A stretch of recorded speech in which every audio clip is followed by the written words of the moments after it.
On parlait tout à l'heure de ces migrants qui inquiètent les Européens, mais ces migrants-là passent eux plutôt inaperçus. Il s'agit des oiseaux migrateurs qui, comme chaque année, quittent l'hiver froid de l'hémisphère nord pour rejoindre les pays chauds.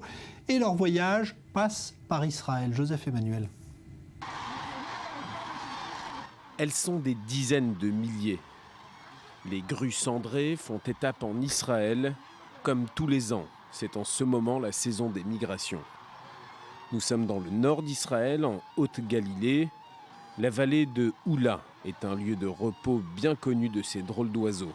1 mètre de hauteur, 2 mètres d'envergure, cet immense oiseau s'oppose tout en douceur, car il faut bien se nourrir.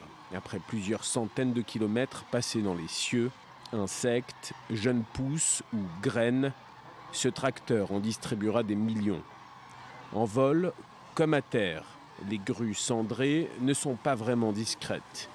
Elles crient, elles se font entendre, parfois à plus de 4 km au loin. Ils sont nombreux à venir observer cet oiseau, et pour ne pas déplaire aux amateurs, Israël est précisément situé sur l'itinéraire des migrations. Le pays fait aujourd'hui autorité en matière d'ornithologie. Photographes et spécialistes viennent du monde entier pour observer ces merveilles de la nature.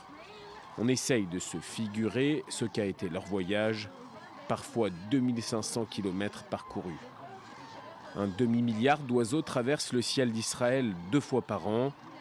En automne, les grues volent vers le sud, vers les pays chauds d'Afrique pour y passer l'hiver.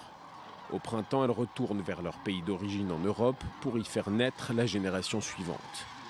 Après s'être reposées en Israël quelques heures, quelques jours parfois pour les plus fatigués, c'est l'heure du départ. Dans quelques jours, cet espace se sera totalement vidé de ces magnifiques oiseaux. Et pour ceux qui n'auront pas eu la chance de venir les admirer, il suffira de lever les yeux quand l'automne s'installera, scruter le ciel pour y distinguer de lointains points noirs regroupés en nuées, d'autres oiseaux qui rempliront l'horizon d'Israël pour se laisser impressionner par la puissance de leur vol.